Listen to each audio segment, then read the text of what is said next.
నచ్చదు. I know him very well, better than you అట్లా చెప్పారు.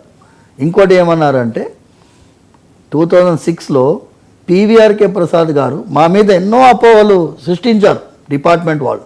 వీళ్ళు దొంగలు, దోచుకుంటున్నారు, అది చేస్తున్నారు, ఇది చేస్తున్నారు. మా నాన్నగారు ఏమన్నారంటే మేము ఉండొచ్చండి, మీ కళ్ళకి మేము దొంగల్లా కనిపించవచ్చు, కానీ మా మీద ఒక కమిటీ వేయండి.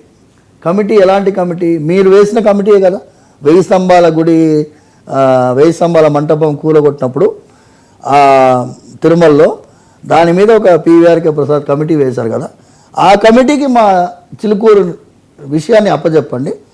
వారు ఏం నిర్ణయం తీసుకుంటే, if they say we are all thieves we will accept.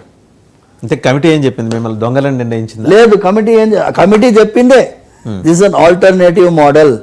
ప్రత్యేకమైనటువంటి టికెట్ కానీ ప్రత్యేకమైన ఆర్జిత సేవలు కానీ లేకుండా నడిచేటటువంటి ఈ దేవాలయంని ఇలాగే కొనసాగించేటట్టు ప్రభుత్వం చర్యలు తీసుకోవాలి అని నివేదిక ఇచ్చారు. ఇంకొక 2 అంశాలండి. తిరుమలలో ఈ రోజుకి కొండ మీద అన్ని మతస్థులున్నారు. అండ్ ఇంకొక అంశం ఏంటంటే, మీ అర్చక బంధు డాక్టర్ వైఎస్ రాజశేఖర రెడ్డి అన్నారు. మరి ఆయన కుమారుడు ముఖ్యమంత్రిగా రాజ్యం వెళ్ళిన సమయంలో 24 దేవాలయాల్లో అపచారం జరిగింది. రామతీర్థంలో అయితే శ్రీరామచంద్రమూర్తి విగ్రహం తల నరికారు. మరి ఎట్లా అంటే ఈ సంఘటనలను ఎట్లా చూస్తున్నారు? ఆ రోజు మీ ఉద్యమాలు ఏమైపోయినాయి? నేను అదే అంటున్నాను కదండి. ఇప్పుడు చూడండి, నేను ఏమంటున్నాను అంటే, రామతీర్థం ఘటనకి ప్రత్యేకంగా ఇప్పుడు మేము స్పందించలేదని చెప్పలేము. రామతీర్థము కళ్ళల్లో నీళ్లు పెట్టుకొని ఏడ్చాం. యాక్చువల్లీ ఇప్పుడు ఒక దేవాలయంలో విగ్రహ ధ్వంసం జరుగుతుంది అంటే రథాలు కాల్చేశారు. రథం కాదు అది. మీరు చూడండి, మేము స్పందించలేదని చెప్పడానికి లేదు.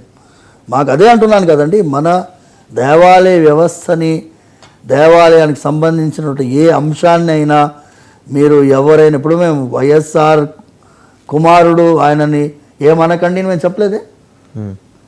నెవర్. మేము ఒకటే ఒకటి చెప్పి రిజిస్టర్ యువర్ ప్రొటెస్ట్ ఓపెన్గా. Of course. ఇప్పుడు మీరు చూడండి, you can Google and see Ramatheertham మీద నాది ఏం రెస్పాన్స్ ఉండింది. యాక్చువల్లీ ఆయనని హ్యాంగ్ అంటూ డెత్ అన్నాం. ఇప్పుడు ముత్యాలమ్మ గుడి జరిగింది కదా అండి మొన్న, అప్పుడు కూడా చెప్పిన రామతీర్థం ఇన్సిడెంట్ అప్పుడు రామతీర్థం ఇన్సిడెంట్ కంటే ముందు ఇంకొక 2-3 దేవాలయాల్లో అపచారం జరిగింది. విగ్రహాలని ధ్వంసం చేశారు. వాడు ఎవడో మూర్ఖుడు, వాడు మతిస్థిమితం లేని వాడు చేశాడని చెప్పి కొన్ని రూమర్స్ స్ప్రెడ్ చేశారు. రామతీర్థం అప్పుడైతే బులుసు శివశంకర్రావు గారు, జస్టిస్, రిటైర్డ్ పర్సన్, ఆయన అడిగి ఐపీసీ 302 దానికి వర్తిస్తుందండి అనేటట్టుగా ఆయన, because it is amounting to beheading the person. For us ఆయన భగవంతుడు ప్రత్యక్షంగా నిలబడినటువంటి పరమాత్మ. మీకు ఆయన విగ్రహం కనిపించదు, రాయి అనుకోవచ్చు.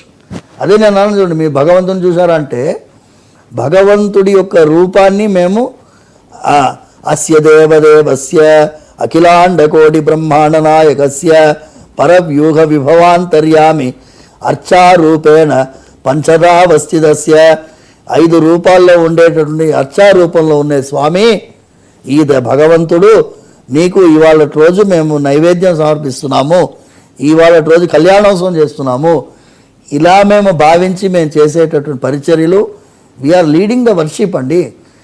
అర్చకుడు అనేవారు గర్భగుడి లోపలికి వెళ్ళినప్పుడు ఎలా వెళ్తాడు? స్వామివారి యొక్క భక్తుల ప్రతినిధిగా వెళ్తాడు. బయటికి వచ్చినప్పుడు స్వామివారి ప్రతినిధిగా భక్తుల నడుమ వస్తాడు. సో 2 పాత్రలు అర్చకుడు పోషిస్తాడు.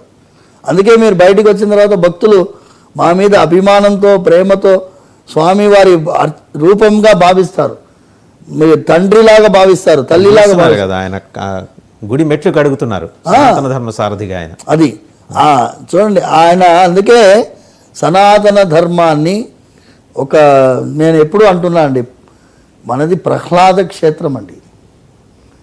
నాట్ ఓన్లీ చిలుకూరు, అహోబిలం తీసుకోండి, సింహాచలం తీసుకోండి, ఇవన్నీ ప్రహ్లాద క్షేత్రాలు. ప్రహ్లాదను అంటే మీలో ఉండే ప్రహ్లాద గుణాన్ని బయటికి తీసుకురావాలి.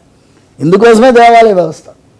అందుకోసం మీరు ఇప్పుడు అడ్మినిస్ట్రేటివ్ సెటప్ ఎలా ఉండాలి అంటే, ఒక చిన్న సంఘటన జరిగినా కూడా దాన్ని ఐరన్ హ్యాండ్ తోటి దాన్ని అణిచివేసే ప్రయత్నం చేయాలి.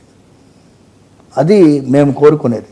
అది సుప్రీంకోర్టు కానీ, హైకోర్టు కానీ, లోవెస్ట్ కోర్టు కానీ, డైటీ షుడ్ బి ట్రీటెడ్. ఇప్పుడు ఏం చేస్తున్నారు, ఒక అజ్మల్ కసాబ్కి అర్ధరాత్రి హియరింగ్ చేశారు కదా, అవును. అఫ్జల్ గురుకి హియరింగ్ చేశారు కదా అర్ధరాత్రి. మేమేమంటున్నామంటే 2012 నుంచి ఈ దేవాదాయ చట్టాలపైన సుప్రీంకోర్టులో పెండింగ్ ఉందండి కేసు. 12 years అండి, 12 ఏళ్ళ అండి. ఇక్కడ చిలుకు